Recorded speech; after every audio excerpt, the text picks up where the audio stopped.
Benarkah penangkapan Dadan hanya sandiwara agar Prabowo terlihat seperti pahlawan? Saya kadang bingung, Pak Presiden ini adalah presiden atau motivator. Karena dalam banyak pidatonya itu lebih sering memberi seruan nasihat daripada seruan kebijakan. Dan saya rasa ada satu hal yang mungkin belum kita percakapkan malam ini. Bahwa beberapa hari terakhir sebelum Pak Dadan ditangkap, percakapan publik kita itu sebenarnya tidak hanya soal MBG. Tapi soal bagaimana krisis itu mungkin akan terjadi.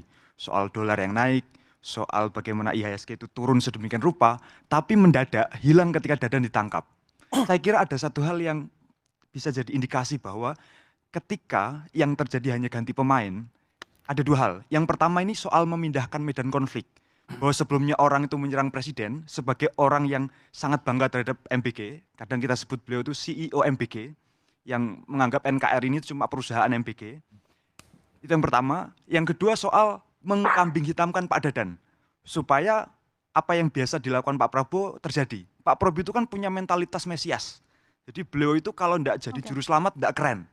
Ini terjadi juga di dalam kasus penangkapan Pak Dadan. Saya rasa publik patut curiga bahwa jangan-jangan yang terjadi ini cuma pengambing hitaman, cuma penumbalan supaya medan konflik yang awalnya nyerang presiden jadi nyerang ke Pak Dadan. Ya, cuma dikambing hitamkan Pak Dadan kalau kata Tio, Mas Rio.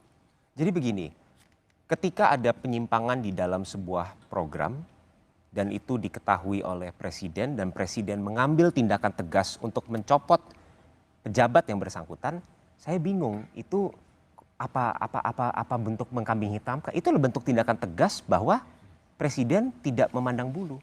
Tapi kalau saya balikan ke konteks daripada perjalanan MBG ini, Mbak Ilona, apakah perlu ada tata kelola yang menyimpang selama MBG ini dijalankan? Jelas. Apakah perlu ada evaluasi menyeluruh? Jelas. Apakah selama ini kita tidak belajar daripada kasus-kasus keracunan yang sudah terjadi? Atau SOP dapur-dapur yang tidak memenuhi SOP-SOP yang sudah dijalankan? Itu betul. Makanya ini merupakan momentum di mana presiden mengirimkan sebuah pesan yang sangat jelas.